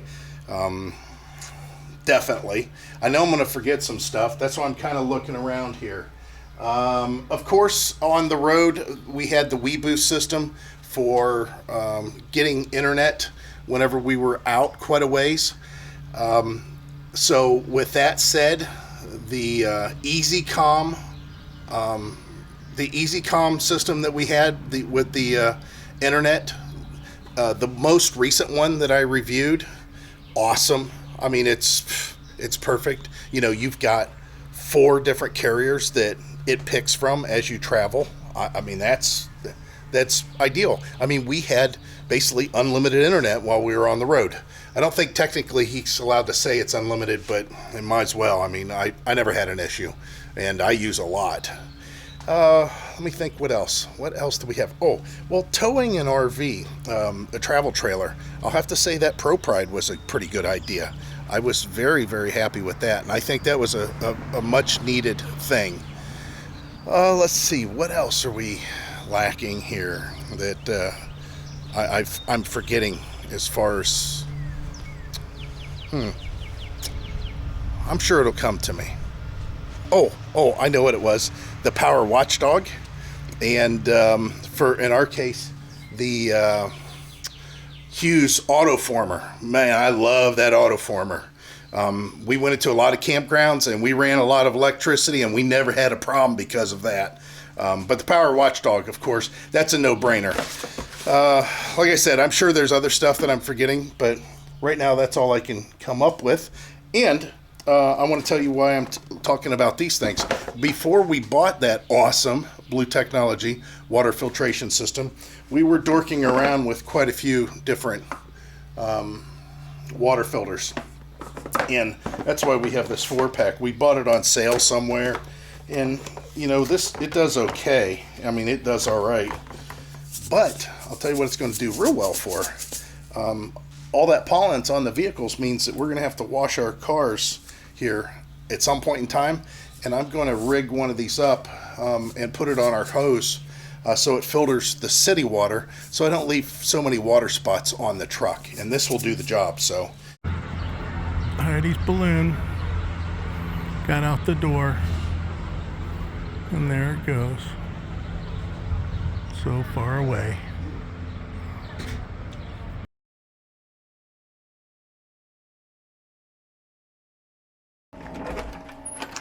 Good morning, YouTube. We're going to try something a little bit different here with the camera. So I'm trying a different camera today. I think the recording ability is exceptional on this one, but the longevity's not that great as far as the battery. It can't be like charged on the fly, stuff like that. This is the Happy Run. You guys remember the Happy Run? I'm not showing it very well to you, I know. Like I said, I'm checking out the camera a little bit different. The Happy Run's going to be happy somewhere else. I don't know what happened to my other microfiber. I see one down there. I don't know if that's it or not. But you can see everything's out of the truck here for the most part. This goes with the bike. I gotta make sure I take that. But all this stuff came out of the truck. We've been planning on selling the truck for some time now. And I decided to clean it up a little bit better the other day. I washed it while it was in the... I washed it when it was in the backyard. I put it in the backyard and washed it. But then I thought, you know what, I better clean up the interior because I've never done that. I had to get some stuff out of the back of the truck too. I've never cleaned it up since I got it Heidi can't stand that, and neither can I, and that's us cleaning vehicles and then selling them. We don't ever enjoy them necessarily clean unless we buy them brand new or already detailed. But man, this interior of this truck is really good. I mean, it don't have but 155,000 miles on it, but whoever had it must have really taken pretty good care of it. You can still see it's wet all through here. That's because I literally took a garden hose and just sprayed it out. I scrubbed, you know, in front of the seats and behind the seats with a brush, and I also scrubbed the upholstery with a Bissell cleaner. But yeah, it's just, this truck's gonna require more than what I want to pay.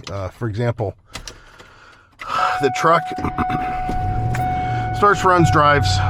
You know, I go out on the expressway right now, get it up to 90 and set the cruise control. It does fine. It don't overheat. It shifts great. Everything about it's fine. It doesn't have power windows, but the main thing is, I've said it before, the AC don't work. I'm gonna leave it run, let it get a little oomph going there. Actually, I'm not gonna let it run because I gotta drive it today. So when I cleaned the interior out, I was like, okay, no big deal. I'll just leave the interior the way that it is, you know, because it's, you know, I don't need to put all my stuff in there because I don't plan on driving it anytime soon, except to maybe go recycle cardboard at some point. And I'm in no rush for that. The very next day, we got contacted by a guy that we know, and he said, hey, he says, I'm looking for a bike that has certain size tires. And I said, well, I have this bike. I said, you know, it's a really nice bike. The display on it's really cool. I don't know if you guys remember this one, but yeah, this one's, oh, I gotta turn on the battery. There we go. Yeah, isn't that cool? This is the speed section. Yeah. It says it's got 1 mile on it. Now it says it has 0 miles on it. But it's a good bike. It does a good job. Ooh, yeah. Ooh, look at it go. It's got adjustable hydraulic brakes on it. Little horn. It's got turn signals. See that stuff back here? Ooh, looky there. Sequentials. Brake light in the center. And then the headlight. Ooh, look at that. So anyways, it's a nice bike. I want to talk to you guys about a lot of this stuff that we sell on Facebook Marketplace. And I should expect this, but I want you guys to be aware, if you don't know, if you've never experienced this. No matter what price you put on something, everybody wants a deal. They always want something less than what you're selling it for. And for the life of me, I could put the best deal in the world up there, which I have, and it doesn't make a difference. People still want to offer less. Now, I learned from my stepdad that he was that type of person. He didn't even necessarily know what the price should be of the item. All he knew is what they were asking, and he would just automatically ask if they would sell it for less based on the fact that he wanted a better deal than that. There's no other reason but that reason only. So I've been around people that do that, and at the time I always thought, oh, it's because he's just, you know, he knows what it goes for and he wants a better deal. And it wasn't the case at all. He just wanted a better deal. I want you to be aware that there's people out there that, regardless of what you are selling something for, even though you may think you've got a great deal on it, you're going to have people that offer less. So know the difference between people who are informed and are wanting to get a better price on something because they feel as if it should be less. And the difference between that and people who are just trying to get just talk you down. They just want to talk you down in price.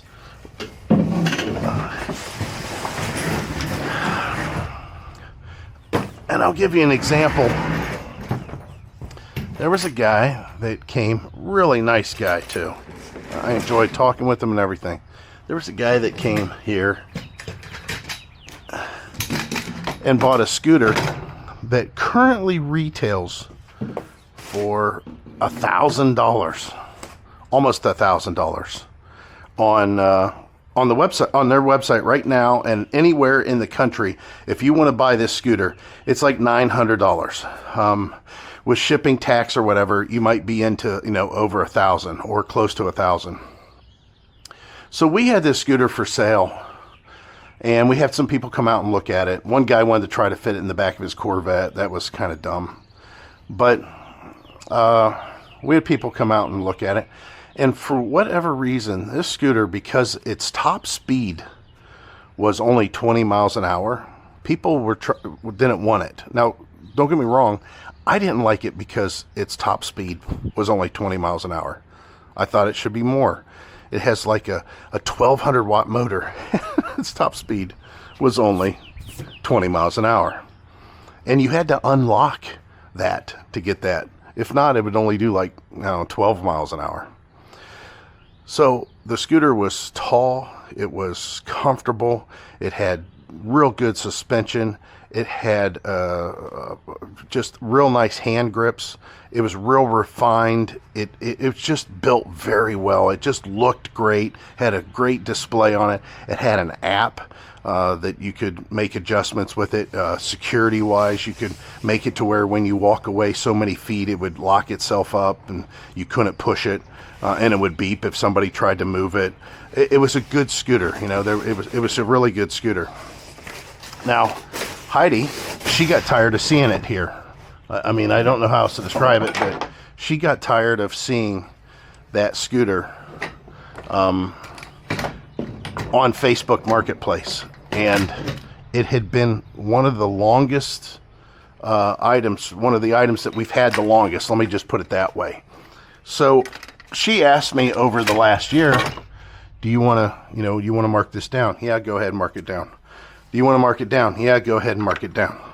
She's like, I don't know. I've got a few people asking about it, but nobody wants it. Do you want me to mark it down? Yeah, mark it down. So that went on for a little bit. And it ended up to where we had that marked down to $425.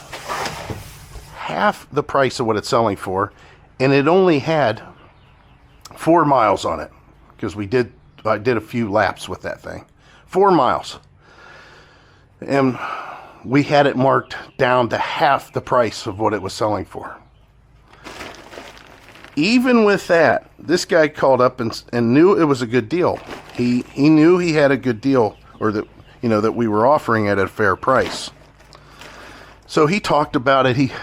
Hey, I want you to tell me about this, tell me about that. And so we gave him all the information that he needed. A lot of people, they feel, he was going to drive a long ways too. And he felt like he wanted to make sure that he didn't miss anything, and that we say, oh, by the way, the battery don't charge or something crazy like that, which we would never do.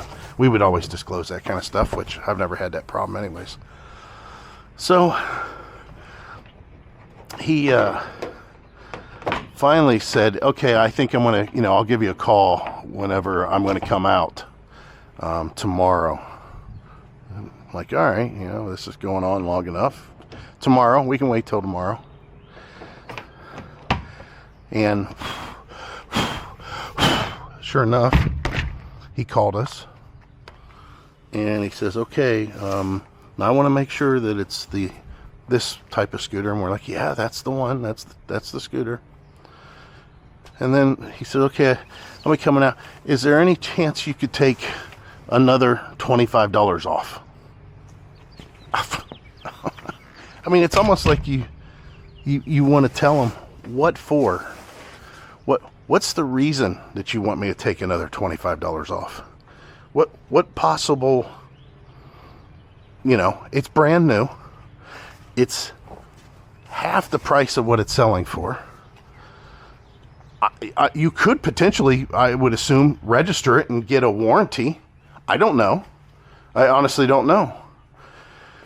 And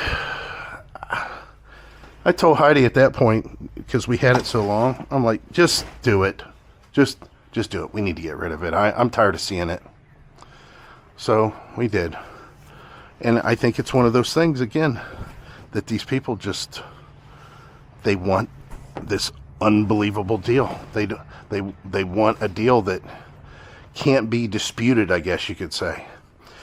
Now you guys are going to see my secret to how I load these things up.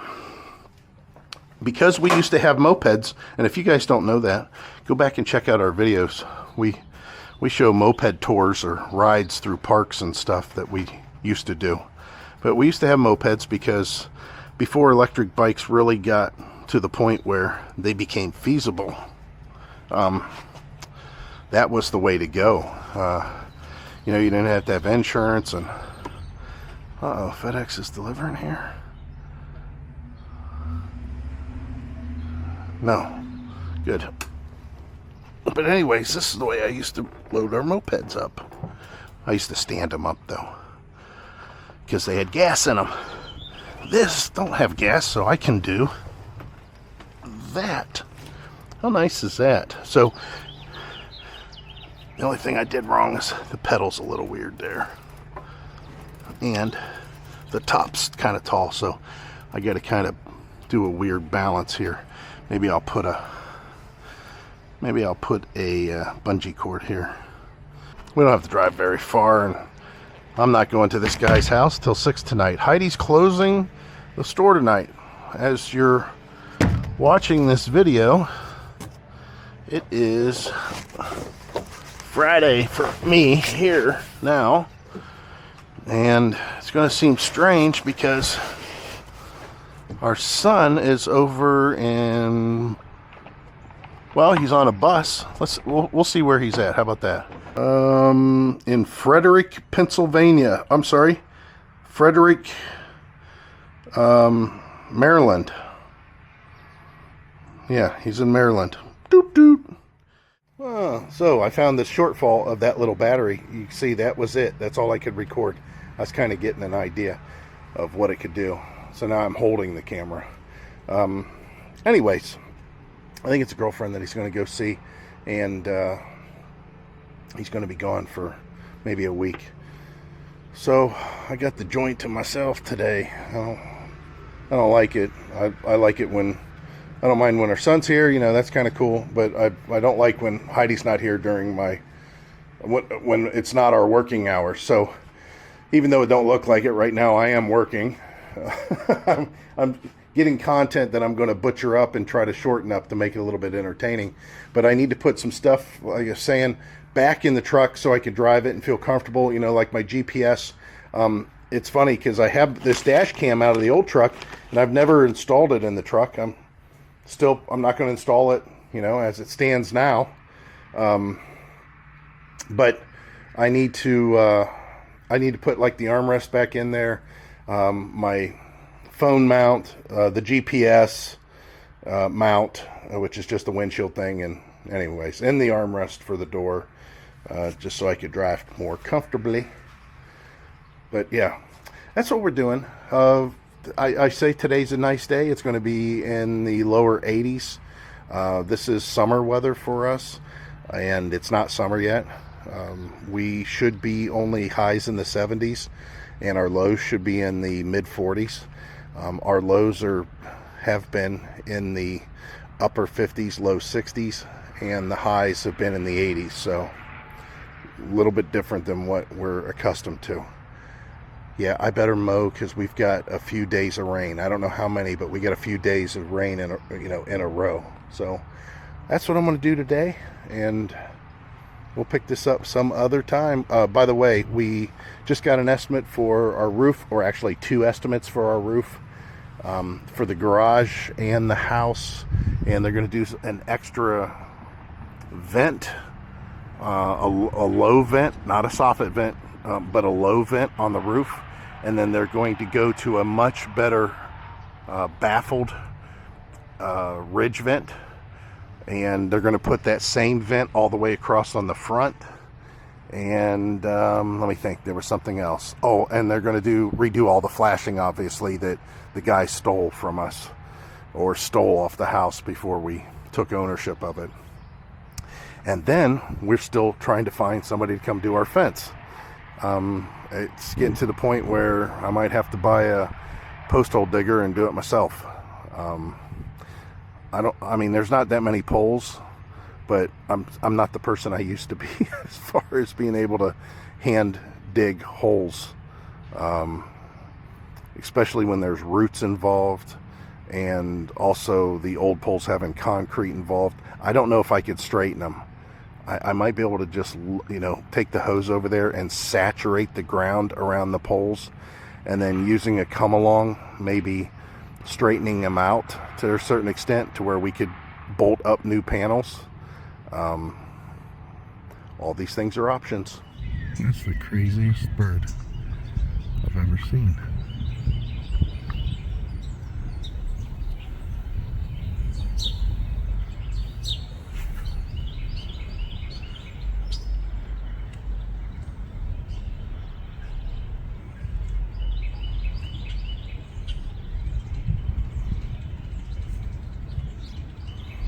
It's big.